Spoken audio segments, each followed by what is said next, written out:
नमस्कार, भाग्यम में आपका स्वागत है। ये प्रोग्राम उन सभी लोगों का स्वागत करता है जिन्हें लगता है कि उनकी समस्याओं के समाधान ज्योतिष के माध्यम से निकल सकते हैं। आज 22 जून 2020 है। आप देखें तारीख का महत्व 2222 यानी कि 4 बार 2। तो अंक ज्योतिष के अनुसार भी एक बहुत महत्वपूर्ण दिन हो जाता है। आषाढ़ मास चल रहा है, शुक्ल पक्ष है, तिथि प्रतिपदा है और वार सोमवार है। विक्रम संवत 2077 है। प्रमादी नाम का संवत्सर चल रहा है। शक संवत 1942 है। सूर्य दक्षिणायन के अंदर है। वर्षा ऋतु आरंभ हो चुकी है। मुस्लिम तारीख 29 है और सव्वाल माह चल रहा है। हिजरी सन 1441 है। प्रतिपदा तिथि दिन में 12 बजे तक है, उसके उपरांत द्वितीय तिथि आरंभ हो जाएगी। आद्रा नक्षत्र दिन में 1:31 तक, उसके बाद पुनर्वसु नक्षत्र आरंभ हो जाएगा। योग वृद्धि दिन में 12:34 तक, उसके उपरांत ध्रुव योग आरंभ हो जाएगा। और करण भव दिन में 12 बजे तक, उसके उपरांत बालव करण आरंभ हो जाएगा। सूर्योदय जयपुर में 5:38 पर और सूर्यास्त 7:19 पर हो रहा है।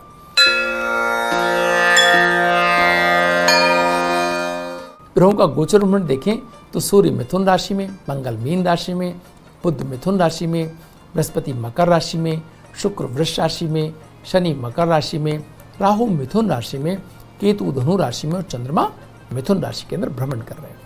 बुध अस्त हो रहे हैं पश्चिम में दिन में 9:09 पर और चंद्र दर्शन आज हो रहे हैं। व्रत त्योहार की बात करें तो गुप्त नवरात्रा प्रारंभ है। राष्ट्रीय आषाढ़ मास प्रारंभ हो रहा है और ग्रहण वेद आज है।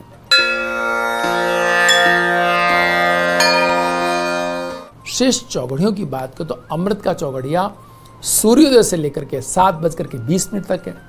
शुभ का चौघड़िया 9:03 से 10:46 तक है और चर का चौघड़िया 2:11 से 3:54 तक है। लाभ और अमृत का चौघड़िया 3:54 से सूर्यास्त तक है।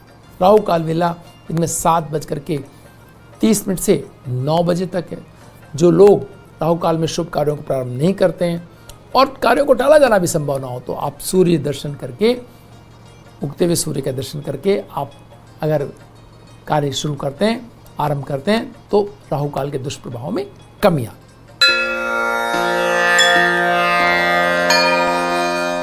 आइए अब बात करते हैं आज के दिन के मूड की। आज सूर्योदय कालीन कुंडली के अंदर मिथुन राशि के अंदर 4 ग्रह विद्यमान है, जिसमें चंद्रमा, सूर्य, राहु और बुध ये 4 ग्रह हैं। शुक्र अपनी स्वराशि के अंदर है। मंगल मीन राशि में आ चुके हैं और एक ऐसी स्थिति का निर्माण अब से एक इस तरफ चीजें जा सकती हैं जहां एक नियंत्रण के अंदर जहां राहु चल रहे थे वहां उस राहु के उसको सूर्य का या तो कहें साथ या कहें गतिरोध मिल चुका है। तो दोनों ही स्थितियां हो सकती हैं कि एक तो या तो ये जहां गतिरोध होगा वहां भी रोकने के लिए सूर्य काम करेंगे और दूसरी तरफ अगर कोई सूर्य, क्योंकि नियमों और प्रशासन के भी उनके अधिकार क्षेत्र में माना जाता है, तो जहां नियमों को अवहेलना की गई वहां चीजें निरंकुश हो सकती हैं और नियमों की पालना की गई तो वहां चीजें बहुत बेहतर स्थिति के अंदर हो सकती है। दोनों ही स्थितियों के बीच से चीजें गुजर रही हैं। आप कहां खड़े हैं उसका लाभ आपको मिलना है, लेकिन व्यक्तिगत जीवन में देखें तो बहुत दबाव आप महसूस कर सकते हैं इस बात का, क्योंकि व्यवसाय घर में 4 अगर ग्रह आ गए तो अनिर्णय की स्थिति बनाते हैं या अलग अलग तरफ। वैसे ही मिथुन राशि अनिर्णय वाली राशि है, अलग हर बार निर्णय लेना मिथुन राशि वालों के लिए वैसे ही मुश्किल होता है। और आज के दिन में ये अनिर्णय की स्थिति और भी प्रभावी इस तरह से हो गई है कि चंद्रमा खुद यहाँ है, सूर्य भी यहाँ है, राहु भी यहाँ है और व्यवसाय का जो प्रतिनिधि ग्रह बुध वो भी यही है। तो बहुत सोच समझ के निर्णय लेना, उनको आगे बढ़ना, बैंकिंग चीज़ों में बड़ी असमंजस की स्थिति, खुद बैंक वाले असमंजस की स्थिति में हो सकते हैं कि क्या निर्णय उनको करने। जो बैंकिंग सेगमेंट धन देने वाले यानी कि जो प्रकृति में जिनके पास अच्छा धन उपलब्ध है वो भी धन देने में बड़ा संकोच करें कि किनको दे और किनको नहीं दे। तो बड़ा एक ऐसी स्थिति हो सकती है। घर में जब ऐसी स्थिति हो, अपने आपस में अलग अलग व्यक्तियों वाले अलग अलग विचारों वाले व्यक्ति जब एक घर में होते हैं तो बड़ा समझ करके काम करने की आवश्यकता। मत भिन्नता के बावजूद आपको अपने घर के अंदर एक विचार, एक आत्मकता, अपनी जो दृढ़ता या अपनी जो संगठन की शक्ति है उसको खत्म नहीं होने देना मित्रों। ये बहुत ही महत्वपूर्ण बात है। कितना भी अलग विचार जा रहे हो आपके अपने परिवार के से बाहर, लेकिन किसी एक चीज पर सहमत होना बहुत जरूरी होगा। सब एक सहमति से एक तरफ एक निर्णय में चलेंगे तो थोड़ा थोड़ा चल करके देखें किस तरफ सफलताएं।